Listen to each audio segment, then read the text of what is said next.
right now it's a tough stage. You're getting towards the end of the deadline, and there's all sorts of new pressure coming towards meeting the deadline and making a world-class TV series and having all these delays based on developing and training people. It has not been easy. So we decided to go with the 4-act structure and try and make the directors understand they need to tell a story which has a beginning, a middle and an end.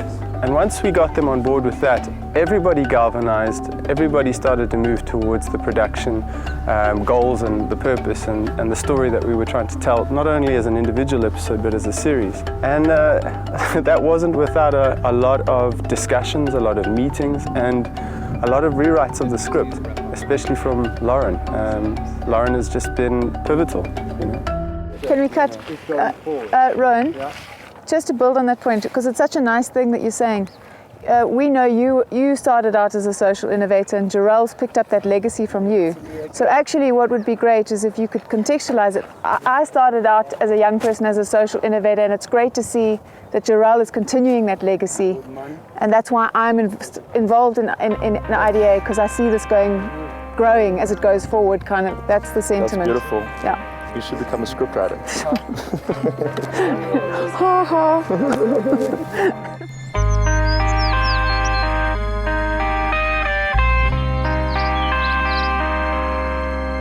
Working with the directors on a script template and a narrative structure has been a challenge. I think a lot of the directors, or most of the directors that were selected for this project, are not used to working towards any kind of format. They're used to a more free filming approach, where they go out and they find the shots that they want to film on the day. This has required a lot more planning and structure than I think many of them are used to, and you get a lot of pushback from that. No, this is the mid-scene interview. Do we mention he's going to Joburg now? Yeah? So, yeah, no, we don't. Working with a script that's been given to me was quite a challenge, because I normally don't work like that. I wouldn't have it all written down scene by scene, you know. I'd let it kind of unfold naturally, and so it was really challenging for me, like especially dealing with all the paperwork and writing. It was a big learning experience for me, you know. I'm happy to learn new things, but it was a different approach to my normal way of working. In that regard, I think Lauren really helped me a lot. Working with Lauren and working so closely with her on my script in particular and developing the ideas together, it made it a breeze. The only problem was really just getting around the idea of it in the beginning, is going, wow, you mean I'm gonna have to try and make this look real when it isn't? That was tough, but once you figure that out, you'd hit 1 or 2 scenes out, it became a pleasure. You know, you walked in 3 hours, you could kick a scene out because you knew what you were doing, you prepared. And you know, preparation makes everything pretty easy. Cool.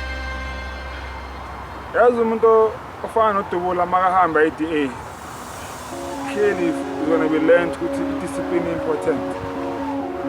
The language issue for me has actually been a benefit, because I think it adds to the flavor of the series, and I think it's great that we are free to let the people we're filming speak in the language that they're most comfortable in. Do you feel more comfortable talking Afrikaans? Yes and no. Yes and no. Basically, it's tough coming out of. I'm rather gonna speak Afrikaans. Yeah, I'm gonna mix it up. Basically, is it tough om uit Mitchells Plain te kom in die area wat die youngsters uitkom. This mixing of languages, it's part of South Africa. We've got 11 official languages. It's good that we are celebrating that. Something we activated, we should have probably thought of this a long time ago, is the vernacular. I was like, Jarrell, I think the most important thing is for you to communicate with me the way we would communicate normally, you know? That the way we jump between English and vernacular makes the scene all the more powerful. And that was a big breakthrough, because Jarrell's interview today was kind of perfect. Nice, my boy. Killed it. 10-0. 10-0. Yo, dog. I won that chance. Cheers are gonna win you awards.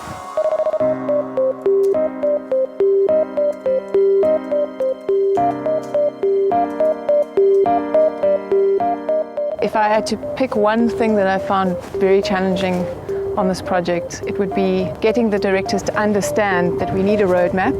We have to try to stick to that as far as possible. Obviously, you've got to be flexible because you're dealing with real people's lives and things change. And the amount of things that have changed in our SE's lives over the last 6 months, it's just been unbelievable.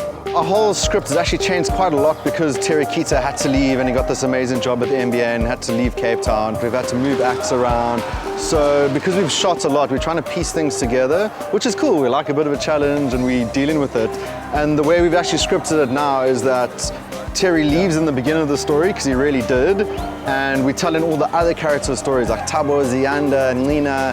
And now Terry's coming back in Act 4, which is our last act. And this is sort of the resolve where he comes back.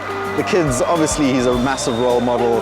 The kids sing and dance and cheer and it's a really happy moment.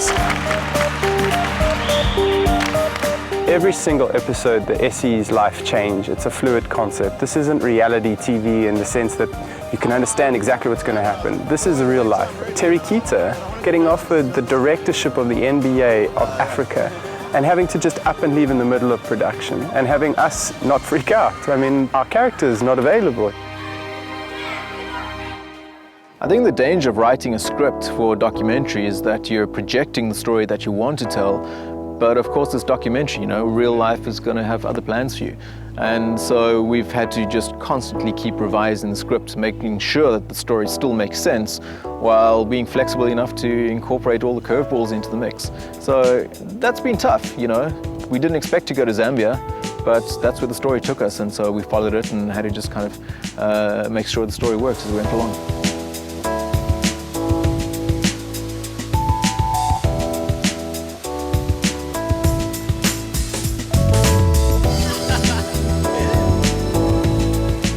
So I'm really glad that we had the flexibility to change the stories if they needed to change. Real life happens. We had to go to Zambia at short notice and we made allowances for that and we changed the script. And that meant that our story about Elizwe was far more accurate and realistic about the challenges that social innovators face.